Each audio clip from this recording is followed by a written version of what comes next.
Hello friends, welcome to my channel. आज हम CTET जनवरी 2024 के लिए सीडीपी के इम्पोर्टेंट क्वेश्चन देखेंगे। तो चलिए स्टार्ट करते हैं। डैश स्थूल गत्यात्मक कौशल ग्रॉस मोटर स्किल का उदाहरण है। भागना, पकड़ना, आड़ी तिरछी रेखाएं खींचना, निचोड़ना। इसमें सही हो जाएगा ऑप्शन ए, भागना। ग्रॉस मोटर स्किल का मतलब जिसमें हमारी बड़ी मांसपेशियां कार्य करती हैं। बहुत छोटे बालकों के लिए डैश समाजीकरण की प्राथमिक संस्था है। मुद्रक संचार, धार्मिक संस्था, विद्यालय, तत्कालीन परिवार। इसमें सही हो जाएगा ऑप्शन डी, तत्कालीन परिवार। विकास की नमनीयता में विश्वास रखने वाले सिद्धांतकारी निम्न में से किस दृष्टिकोण को मानते हैं? केवल स्वभाव ही विकास निर्धारित करता है, पालन पोषण विकास को प्रभावित करता है, विकास हमेशा निरंतर होता है, विकास हमेशा अनिरंतर होता है। इसमें सही हो जाएगा ऑप्शन सी, विकास हमेशा निरंतर होता है। क्रांतिक अवधि के संप्रत्यय की अवधारणा है। विकास के दौरान अपरिवर्तनीय क्षति, वातावरण का विकास पर कोई प्रभाव ना होना, आनुवंशिकता का विकास पर बहुत कम प्रभाव होना, पुरस्कारों का विकास के दौर पर नकारात्मक प्रभाव होना। इसमें सही हो जाएगा ऑप्शन ए, विकास के दौरान अपरिवर्तनीय क्षति। किस प्रक्रिया में बच्चे समाज में रहने के तौर तरीके सीखते हैं? समायोजन, अधिसंज्ञान, सामाजिकीकरण, पृथक्करण। इसमें सही हो जाएगा ऑप्शन सी, समाजीकरण। निम्न में से कौन सा केवल वंशानुगत कारकों से निर्धारित होता है? आँखों का रंग, समझ का स्तर, रुचि, भावनात्मक परिपक्वता। इसमें सही हो जाएगा ऑप्शन ए, आँखों का रंग। विकास के संदर्भ में निम्न में से कौन सा कथन सही नहीं है? बच्चे अलग अलग दर या गति पर विकसित होते हैं, विकास क्रमिक रूप से होता है, विकास अपेक्षाकृत रूप से व्यवस्थित होता है, विकास हमेशा अनिरंतर होता है। इसमें सही हो जाएगा ऑप्शन डी, विकास हमेशा अनिरंतर होता है, क्योंकि सही नहीं है पूछा है।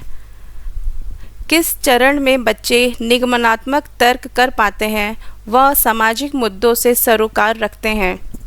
संवेदी चालक अवस्था, पूर्व संक्रियात्मक अवस्था, मूर्त संक्रियात्मक अवस्था या फिर अमूर्त संक्रियात्मक अवस्था। इसमें सही हो जाएगा ऑप्शन डी, अमूर्त संक्रियात्मक अवस्था में निगमनात्मक तर्क कर पाते हैं। एक कक्षा में विद्यार्थियों के चयनित अधिगम शैलियों में व्यक्तिगत अंतरों को अध्यापिका द्वारा किस प्रकार संबोधित किया जाना चाहिए?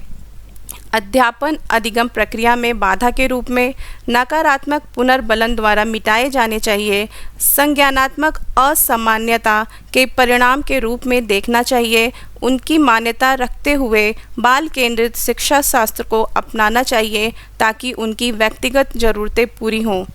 इसमें सही हो जाएगा ऑप्शन डी, उनकी मान्यता रखते हुए बाल केंद्रित शिक्षा शास्त्र को अपनाना चाहिए ताकि उनकी व्यक्तिगत ज़रूरतें पूरी हो सकें। Next question.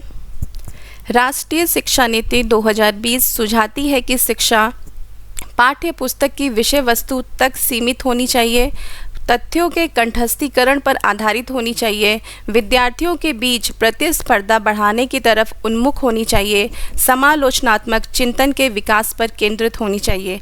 इसमें सही हो जाएगा ऑप्शन डी, समालोचनात्मक चिंतन के विकास पर केंद्रित होनी चाहिए, यानी क्रिटिकल थिंकिंग को राष्ट्रीय शिक्षा नीति 2020 महत्वपूर्ण बताया है। निम्नलिखित में से कौन सा अधिगम की प्रक्रिया में सकारात्मक रूप से योगदान नहीं देता है? कुपोषण, समकक्षियों के साथ सहयोग, अपसारी चिंतन या फिर चर्चाएं। इसमें सही हो जाएगा ऑप्शन ए, कुपोषण। बाल्यावस्था का शुरुआती दौर भावनात्मक विकास के लिए एक डैश काल होता है। संवेदनशील, सुस्त या धीमा, निष्क्रिय, परेशानीदायक। इसमें सही हो जाएगा ऑप्शन ए, संवेदनशील काल होता है। Next question. किस उम्र में बच्चों के क्रियाकलाप मुख्यतः बड़ी मांसपेशियों के स्थूल गति के प्रयोग कर केंद्रित होते हैं बजाय सूक्ष्म गति कार्य के? शैशवावस्था, प्रारंभिक बाल्यावस्था, किशोरावस्था या फिर माध्यमिक बाल्यावस्था। इसमें सही हो जाएगा ऑप्शन ए, शैशवावस्था, यानी शैशवावस्था में पहले स्थूल मांसपेशियों का प्रयोग करते हैं, फिर उसके बाद बच्चे सूक्ष्म मांसपेशियों का प्रयोग करते हैं। जेंडर मुख्य रूप से एक डैश निर्मित है, जैविक, सामाजिक, चिकित्सीय या यादृच्छिक। इसमें सही हो जाएगा ऑप्शन बी सामाजिक। बाल विकास की गति एक समान, मानकीय और अव्यवस्थित होती है, में व्यक्तिगत विभिन्नताएं होती हैं और यह अव्यवस्थित होती है। एक समान, मानकीय और कुछ हद तक सुनियोजित और क्रमानुसार होती है, में व्यक्तिगत विभिन्नताएं होती हैं और यह कुछ हद तक सुनियोजित और क्रमानुसार होती हैं। इसमें सही हो जाएगा ऑप्शन डी, में व्यक्तिगत विभिन्नताएं होती हैं और यह कुछ हद तक सुनियोजित और क्रमानुसार होती हैं। नेक्स्ट क्वेश्चन, विकास प्रकृति एवं पालन पोषण के डैश का परिणाम है। विसंबंधन, वियोजन, अंतःक्रिया, स्वतंत्र कार्य। इसमें सही हो जाएगा ऑप्शन सी अंतःक्रिया। बाल विकास की अवधि का सही क्रम कौन सा है? शिशुवस्था, गर्भावस्था, पूर्व बाल्यावस्था, किशोरावस्था, मध्य बाल्यावस्था। गर्भावस्था, पूर्व बाल्यावस्था, शिशुवस्था, मध्य बाल्यावस्था, किशोरावस्था। गर्भावस्था, शिशुवस्था, पूर्व बाल्यावस्था, किशोरावस्था, मध्य बाल्यावस्था, या फिर गर्भावस्था, शिशुअवस्था, पूर्व बाल्यावस्था, मध्य बाल्यावस्था या फिर किशोरावस्था। इसमें सही हो जाएगा ऑप्शन डी गर्भावस्था, शिशुवस्था, पूर्व बाल्यावस्था, मध्य बाल्यावस्था, फिर उसके बाद किशोरावस्था। ऑप्शन डी सही हो जाएगा। निम्नलिखित में से कौन सा क्षेत्र बाल्य विकास का है? ऐकिक और अवैज्ञानिक, निर्धारित और स्थिर, अंतर्विषयात्मक और गतिशील, अस्पष्ट और प्राचीन। इसमें सही हो जाएगा ऑप्शन सी अंतर्विषयात्मक और गतिशील। वह प्रक्रिया जिसमें एक बच्ची अपने माता पिता, समकक्षी व अन्य महत्वपूर्ण व्यक्तियों से अंतःक्रिया करके सामाजिक कौशल, विचार व मूल्य सीखती है, डैश कहलाती है। पाढ़, सामाजिकीकरण, अधिसंज्ञान, एकीकरण।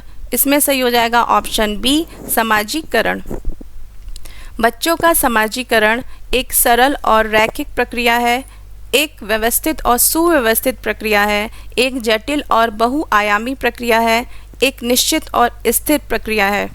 इसमें सही हो जाएगा ऑप्शन सी एक जटिल और बहुआयामी प्रक्रिया है। नेक्स्ट क्वेश्चन, प्राथमिक विद्यालय में छात्रों को प्रेरित करने के लिए शिक्षक को क्या रणनीति अपनानी चाहिए? व्यक्तिगत छात्रों के बीच अंकों के लिए प्रतिस्पर्धा को प्रोत्साहित करना चाहिए। प्रत्येक गतिविधि के लिए प्रेरक कारकों के रूप में प्रोत्साहन, पुरस्कार और दंड का उपयोग करें। पूरी कक्षा के लिए मानक लक्ष्य निर्धारित करें और उन लक्ष्यों की उपलब्धि का आकलन करने के लिए कठोर मानदंड रखें। बच्चों को उनकी रुचि के अनुसार लक्ष्य निर्धारित करने में मदद करें और उसी दिशा में काम करने में उनका समर्थन करें। इसमें सही हो जाएगा ऑप्शन डी बच्चों को उनकी रुचि के अनुसार लक्ष्य निर्धारित करने में मदद करें और उसी दिशा में काम करने में उनका समर्थन करें। ऑप्शन ए में प्रतिस्पर्धा की बात है तो निगेटिव है, गलत हो जाएगा। ऑप्शन बी में दंड, प्रोत्साहन और इन सब की बात है, वो भी गलत है। और ऑप्शन सी में मानक लक्ष्य निर्धारित करने की बात की गई है तो ये भी निगेटिव है। ऑप्शन डी सही हो जाएगा। नेक्स्ट क्वेश्चन, विकास के संदर्भ में कौन सा कथन सही है? विकास केवल पर्यावरणीय कारकों पर निर्भर करता है। विकास केवल आनुवांशिक कारकों पर निर्भर करता है। विकास कम समय के लिए होने वाला अस्थायी परिवर्तन है। विकास समग्र एवं व्यवस्थित रूप से निरंतर होता रहता है। इसमें सही हो जाएगा ऑप्शन डी विकास समग्र एवं व्यवस्थित रूप से निरंतर होता रहता है। बाल विकास के समकालीन सिद्धांत बच्चों के बारे में क्या समझ रखते हैं? बच्चे कोरी पट्टी हैं जिन्हें वातावरण के अनुकूल पूरी तरह से ढाला जा सकता है। बच्चे सक्रिय उद्देश्यपूर्ण प्राणी हैं जिनकी अपने खुद के विकास में महत्वपूर्ण भूमिका है। बच्चों के विकास की व्यवस्थित योजना जन्मजात होती है जिसे बदला नहीं जा सकता है। बच्चों के विकास की दिशा आनुवांशिक रूप से क्रमोदेशित होती है जिसे बदलने के लिए वह कुछ भी नहीं कर सकते हैं। इसमें सही हो जाएगा ऑप्शन बी बच्चे सक्रिय उद्देश्यपूर्ण प्राणी हैं जिनकी अपने खुद के विकास में महत्वपूर्ण भूमिका होती है। नेक्स्ट क्वेश्चन, शारीरिक विकास के संदर्भ में बच्चे डैश पहले हासिल करते हैं और फिर डैश के कौशल सीखते हैं। सूक्ष्म गतिक कौशल, सूक्ष्म मांसपेशियों के इस्तेमाल, सूक्ष्म गतिक कौशल, स्थूल मांसपेशियों के इस्तेमाल, भाषा, विश्लेषणात्मक तर्क, फिर भाषा। इसमें सही हो जाएगा ऑप्शन ए, स्थूल गतिक कौशल, फिर सूक्ष्म मांसपेशियों के इस्तेमाल, यानी ग्रॉस टू फाइन डेवलपमेंट होता है इनका। नेक्स्ट क्वेश्चन, बाल विकास का कौन सा क्षेत्र बच्चों के व्यक्तित्व के भावनात्मक घटक से संबंधित है, जैसे कि व्यक्तियों, वस्तुओं व उसके आसपास के प्रति बच्चों की भावनाएं? शारीरिक, आध्यात्मिक, संवेगात्मक या फिर संज्ञानात्मक? इसमें सही हो जाएगा ऑप्शन सी, संवेगात्मक। भावनाओं की बात हुई है तो भावनाएं इमोशन से रिलेटेड होती हैं, तो ऑप्शन सी सही हो जाएगा। किसी व्यक्ति की आनुवंशिकता से संबंधित कारक और वातावरणीय परिवेश से संबंधित स्रोत का विकास पर कोई प्रभाव नहीं होता, एक जटिल तरीके से पारस्परिकता द्वारा विकास को रूप देते हैं, कभी पारस्परिकता नहीं करते और ना ही विकास को प्रभावित करते हैं, विकास पर बहुत ही कम प्रभाव डालते हैं। इसमें सही हो जाएगा ऑप्शन बी, एक जटिल तरीके की पारस्परिकता द्वारा विकास को रूप देते हैं। नेक्स्ट क्वेश्चन, बाल विकास के क्षेत्र में मस्तिष्क नमनीयता संप्रत्यय क्या सुझाता है? बाल्यावस्था और किशोरावस्था की पूरी अवस्था संज्ञानात्मक विकास के लिए संवेदनशील अवस्था है। विकास सभी बालकों में एक समान दर से होता है, केवल आनुवंशिकता विकास को प्रभावित करती है और वातावरण नहीं। एक क्षेत्र में विकास दूसरे क्षेत्र के विकास को प्रभावित नहीं करता है। इसमें सही हो जाएगा ऑप्शन ए, बाल्यावस्था और किशोरावस्था की पूरी अवस्था संज्ञानात्मक विकास के लिए संवेदनशील अवस्था है, यानी बाल्यावस्था से किशोरावस्था तक की जो पूरा समय होता है वह एक संवेदनशील अवस्था होती है मस्तिष्क के विकास के लिए। नेक्स्ट क्वेश्चन, प्रत्येक बच्चे के विकास की दर गर्भधारण के समय निर्धारित हो जाती है और पर्यावरण इसमें ज़्यादा भूमिका नहीं निभाता है। आनुवंशिकता और पर्यावरण की अंतःक्रिया के माध्यम से गतिशील तरीके से उभरती है। को विकासात्मक प्रतिमान को परखकर सटीक भविष्यवाणी की जा सकती है कि भविष्यवाणी बिल्कुल नहीं की जा सकती, क्योंकि यह यादृच्छिक तरीके से होता है।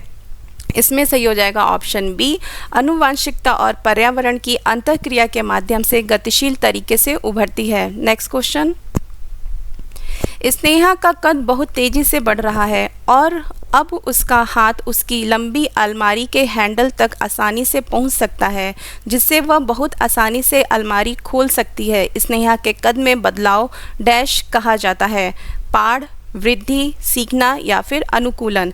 इसमें सही हो जाएगा ऑप्शन बी, वृद्धि कहलाएगा। प्रारंभिक बाल्यावस्था के दौरान निम्न में से कौन सी संस्था बच्चों के समाजीकरण की प्राथमिक संस्था की भूमिका निभाती है? सामाजिक मीडिया, परिवार, कानून, धार्मिक संस्थाएं? इसमें सही हो जाएगा ऑप्शन बी, परिवार। विकास के क्षेत्र एक दूसरे से संबंधित होते हैं, फिर भी बौद्धिक क्षमताएं जैसे कि तार्किक विचार इत्यादि को विकास के किस क्षेत्र के अंतर्गत सापेक्ष रूप से पढ़ा जाता है? भावनात्मक, शारीरिक, संज्ञानात्मक या फिर सामाजिक? इसमें सही हो जाएगा ऑप्शन सी, संज्ञानात्मक। स्वलीनता ऑटिज्म से जूझते विद्यार्थियों के पहचान में किन विशिष्ट गुण के होने की संभावना रहती है? संप्रेषण में कठिनाई, सभी के साथ अंतःक्रिया करने की इच्छा, बुद्धि लब्धि का बहुत कम स्तर, उच्च स्तरीय सामाजिक कौशल? इसमें सही हो जाएगा ऑप्शन ए, संप्रेषण में कठिनाई। नेक्स्ट क्वेश्चन, निम्नलिखित में से कौन सी अधिगम अशक्तता किसी व्यक्ति के संतुलन, शारीरिक निपुणता और हाथ आंख सामंजस्य की क्षमता को प्रभावित करती है? पठन वैकल्य, गुणज वैकल्य, भाषा वैकल्य, गति समन्वय वैकल्य? इसमें सही हो जाएगा ऑप्शन डी, गति समन्वय वैकल्य। नेक्स्ट क्वेश्चन, सभी विद्यार्थियों को उनकी योग्यताओं में विभिन्नता होने के बावजूद उनके संभाव्य गुणों की प्राप्ति के लिए अवसर प्रदान करना किस प्रकार की कक्षा का मुख्य उद्देश्य है? एकीकृत, समावेशी, विशेष शिक्षा, अप्रगतिशील? इसमें सही हो जाएगा ऑप्शन बी, समावेशी। वंचित पृष्ठभूमि के बच्चों को संबोधित करने के लिए एक शिक्षक को चाहिए उन्हें ढेर सारा लिखित काम दें, उनके संदर्भ के बारे में और जानने का प्रयास करें और उन्हें कक्षा चर्चा में शामिल करें। उन्हें कक्षा में अलग से बैठाएं, उन्हें अनदेखा करें क्योंकि वे अन्य छात्रों के साथ अंतःक्रिया नहीं कर सकते हैं। इसमें सही हो जाएगा उनके संदर्भ के बारे में और जानने का प्रयास करें और उन्हें कक्षा चर्चा में शामिल करें। आज के लिए इतना ही क्वेश्चन। अगर आपको क्वेश्चन अच्छे लगे हों तो चैनल को लाइक, शेयर और सब्सक्राइब करें। मिलते हैं नेक्स्ट वीडियो में। Thank you for watching.